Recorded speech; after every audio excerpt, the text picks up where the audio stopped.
So now it is that your girl's recording. Let's go ahead. Let's get into this next damn video, shall we? Now, excuse me, Casual Geographic, shout outs to you. Let me put my camera up here because you like to appear where my camera's at and we can't see you. The science behind why birds find us attractive? And by the looks of this within the screen, I'm a little concerned. I don't know if I should have that blurred out or I don't know. I'm a little concerned. So without further ado, y'all, let's go ahead. Let's see what this is about.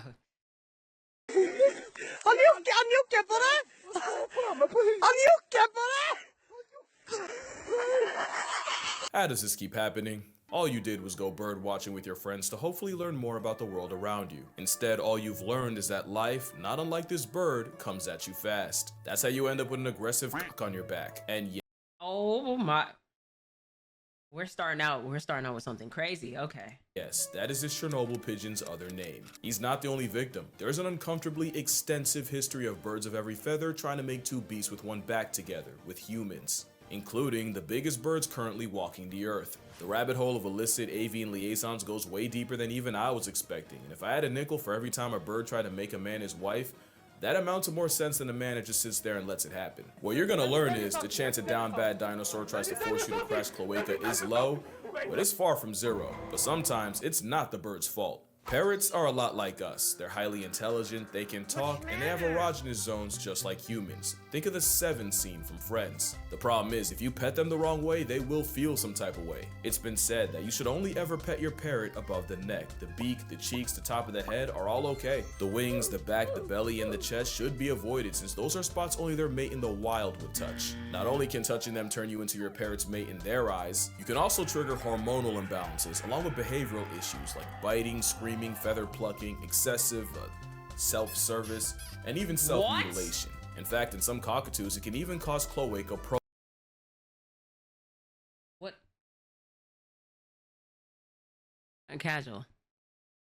We reacted to a very intricate bird video, and we're out here. We're doing it again, huh?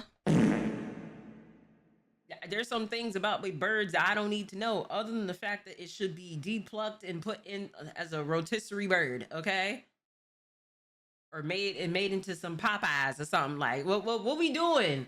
What we doing here, okay? And Ari thought huskies were dramatic. They are dramatic. That these birds are just freaky.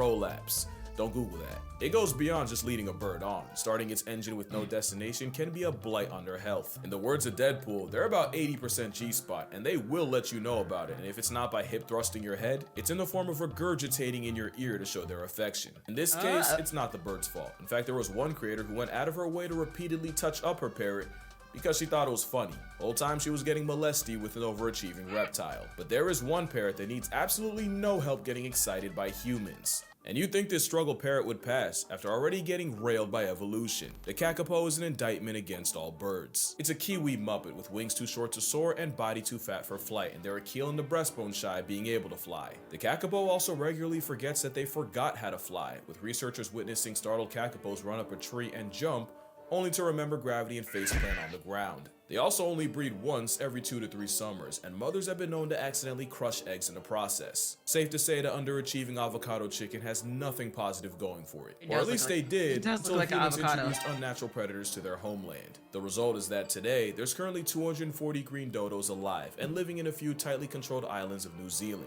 But the big issue with being on nature's no-flight list is how kakapos even find a mate. The answer is the male will dig a bowl-shaped depression in the ground and make deep booming amorous advertisements. The good news is these calls can travel up to 3 miles away. Bad news is they gotta make these booming booty calls 8 hours a day, every day, for up to 4 months straight. And worse, like all dating apps, sometimes all they attract is a predator. So as you can guess, a lot of kakapos end up mateless and dateless, and with a Kermit-colored bowling ball living for up to nearly a century, that is a lot of romantic buildup. So much that scientists have witnessed them try to make interspecies spanky to a seabird, a fallen tree branch, and even an extra curvy piece of driftwood. And there's another problem. In 1997, one kakapo was born in the bird sanctuary on Codfish Island, but was hand-raised by humans after nearly dying to a sickness at 3 weeks old. The parrot would survive, but would imprint on humans and show zero interest in his own kind. In fact, he would only direct his booming invitations to humans. This made him a poor breeding parrot, but an excellent ambassador for his endangered peers, and in 2009,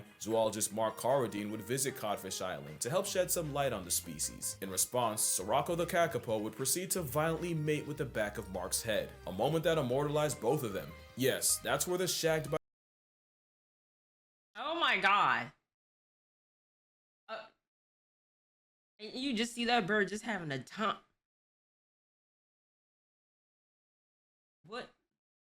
What am I watching? What am I watching? By a rare parrot clip came from, and Mark wasn't the only one. You see, Sirocco was a certified goon. He would even set up shop by an outhouse, so any human looking to relieve themselves would be chased by the feather felon looking to do the same, to the point where they had to put a fence around the loo. If Sirocco was anything, it was persistent, and scientists tried to take advantage of his preference with that. That is a bucket hat, lose the B and add an F, and it's designed to capture Sirocco's liquid daycare to use to help further the kakapo population. The problem is, while most birds only need a few seconds to get their rocks off, kakapo coitus can infamously last an hour. So, it didn't work. Sirocco barely cooperated, and the helmet now resides in a New Zealand museum. But kakapo numbers are on the rise, Sirocco's still alive and well, and Mark will surely never wear green around Pepe Le Parrot again. But that wasn't the first time a sensually explicit hat was used to save a species. Which is ironic, because parrots are also the closest relative of the falcon.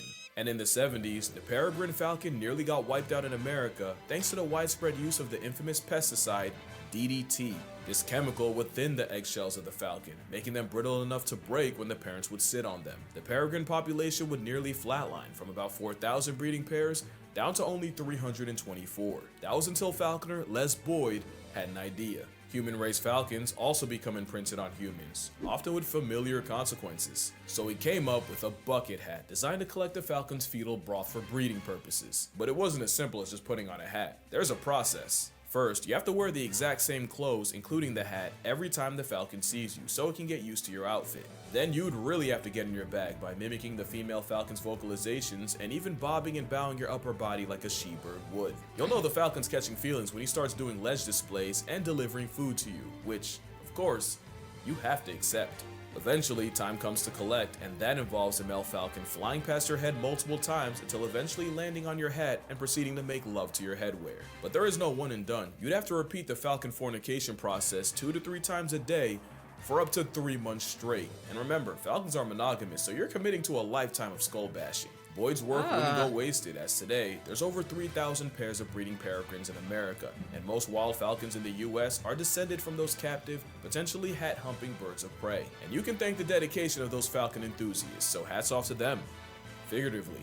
But it wouldn't have been possible without the bird's proclivity for getting the hots for humans. In fact, science might actually prove it. In 2002, a study found that chickens might have the same preference for human faces as we do. Why does this exist? Why does this picture, is this AI? Why does this exist? What had happened was scientists trained 4 hens to respond to the average human male face and did the same for 2 roosters except with the average female face. They did it by taking 35 male faces and merging them to create the average male face, and again, but for females, and then they would show these chickens these faces on a screen, and the hens would be rewarded with food only for pecking on the male face, and the same with roosters, but for female faces. They did this until the chickens could get it right 3 out of 4 times. Then the test actually started. This time they used 7 faces, the average male face here, and the average female face here, and they combined those 2 faces to create the average human, along with 2 faces with exaggerated female traits here, and 2 exaggerated male faces here, meaning the faces would get more feminine as you move to the right. Then they would show one of the 7 faces to the chickens at random, but this time they recorded how many pecks each face got. Think of it as like a poultry approval rating. At the same time, they took 14 college students and had them rate those same faces on a scale from 1 to 10. By taking the human ratings and the chicken pecks, they found that the humans and chickens had virtually identical answers, meaning the faces that the humans found the most attractive with no training were the ones that got the biggest reception from the chickens. But while it's interesting, it doesn't exactly prove that chickens want to bone people. But one study proved exactly that for the biggest birds on Earth. In the early 90s, a study was done to explain why ostrich farms in the UK were producing less eggs, even though farmers swore the dino birds displayed courtship behavior every time they checked. Well, it turned out the ostriches were more attracted to people, and in the study published by British Poultry Science, 70% of the birds in one farm had displayed to humans. That display resembles an aroused Looney Tune, and it means the Jurassic drumstick wants to deliver 10 honest inches of ostrich sausage. In fact, it was believed the male spent so much time trying to solicit another species that it led to them being rejected by their own. And even if they didn't, it was proven that the ostriches got more frisky when there was a human around to watch. Some even had preferences. Some preferred men, some women, and for some, just being a person with a pulse makes you their type. I'd like to add that male ostriches can be up to 9 feet tall and weigh 300 pounds with life-canceling claws, so that's more than workplace harassment. That is a death threat. It's even a threat to the ostriches, because according to Dr. Charles Paxton, the more they yearned for humans, the less they knew what to do with their own kind, and one male nearly broke his leg trying to top a female the wrong way. And that's not the only rat tat on record trying to ravish a human. With emus, you get the same problem, with human hand raising believed to leave emus liable to assault a person. One man, Des Fallon, even learned how to attract emus by laying on his back, pedaling an invisible bicycle, and sounding like a half-expired cat. Sir, get up. What you doing? Get your ass up from off of this ground. You about to piss me off, bro. I know this was Animal Planet, and I used to watch this heavily as a kid. But if I would have seen this in person, I would have been pissed off. I would have been overstimulated, actually. Before I would have gotten to the point of being overstimulated and just watching this man do this, I would have been like, if you don't get your ass the fuck... Somehow that brings all the birds to the yard, and yes, it's proven to work. Some say it mimics an injured animal and piques their curiosity, but some men have nearly been emusculated in that same position. Either way, this method seems to work on 8 out of 9 emus.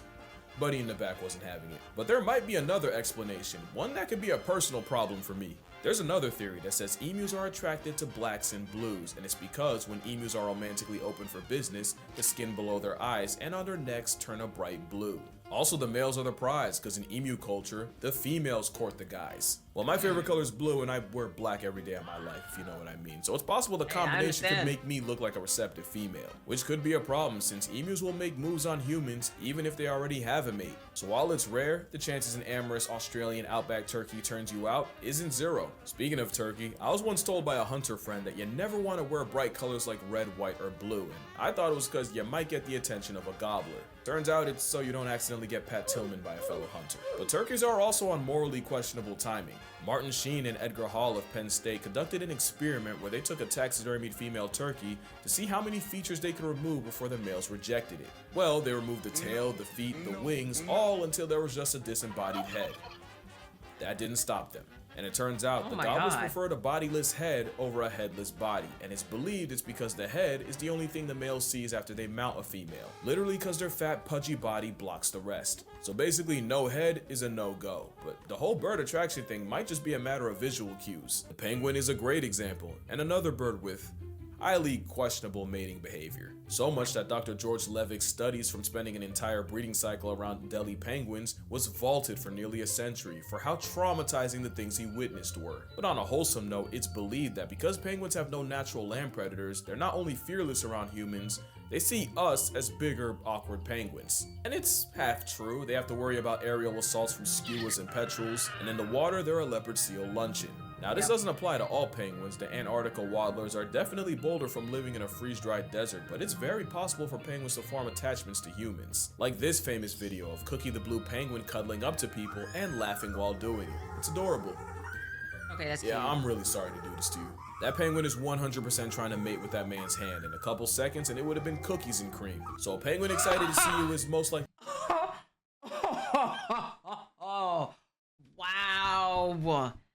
Wow, boy, you did not have to say that. You did not have to say that. Wow. He's trying to get one off on you, and if you don't believe that, penguins have been recorded making love to the ground. To completion. But this is all lust. The question is, can a bird fall in love with a human? I don't know, but one came close. This is the white-naped crane of Mongolia and northeast China, but thanks to the loss of their wetlands, they're one of the rarest cranes in the world, with only a couple thousand left in the 90s. Luckily, Chris Crow and his wife Walnut would become a beacon to the crane cause, except Walnut was actually a white-naped herself, and her story reads like a screenplay. Walnut was born in 1981 as part of the International Crane Foundation, a foundation where humans help raise crane chicks for the wild to help boost the population. Walnut would provide a negative contribution to the census, as by age 23, she had no children and had allegedly murked 2 males, with 2 suitors found with their bellies sliced open by claws.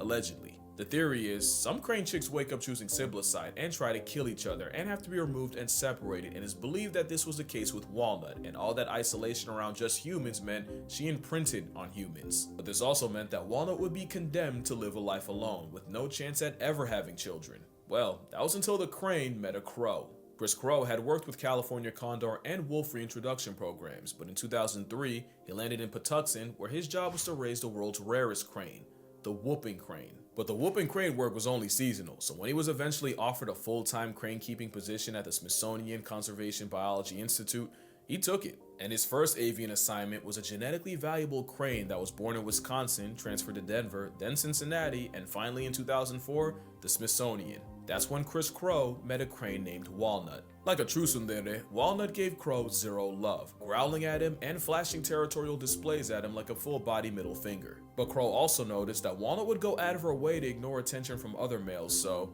Crow had an idea. That summer, he would perform a crane courtship dance around Walnut, and not only did she eventually fold and give in, she would initiate a classic crane love duet, which Chris would add to when no one was around. Crow would take it further by hand-delivering nest material to Walnut the way her mate in the wild would, and eventually, Walnut got comfortable enough with Chris to allow him to touch her. At one point, Walnut appeared to invite Crow to mate with her. With Walnut fully seeing Crow as her mans, Chris would go through all the motions of crane mating, except he'd artificially inseminate her with the seed of another crane. Normally, the process would involve multiple people holding the bird down, just a stressful time for everyone. But with Walnut fully committed to Chris, it couldn't be easier, and a commitment it was. Crow would go on to work with other cranes who would eventually get paired up with cranes of their own.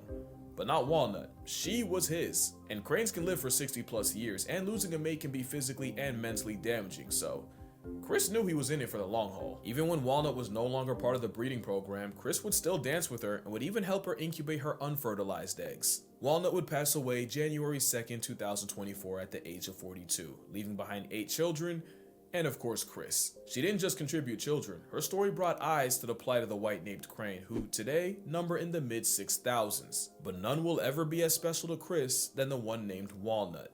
And on that note, that's gonna do it for this video. Drink water, hug your mother, don't get inappropriate with your parrot, and I'ma see y'all in the next one.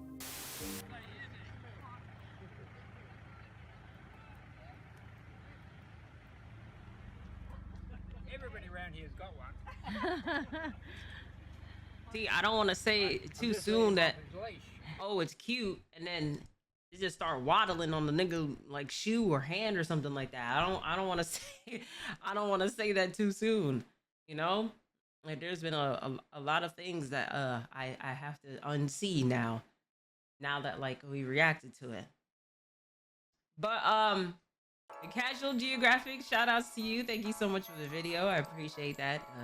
Very interesting information knowing about with birds, nonetheless. But shout outs to y'all in the chat. Shout outs to you at home, and I'll catch y'all in the next video.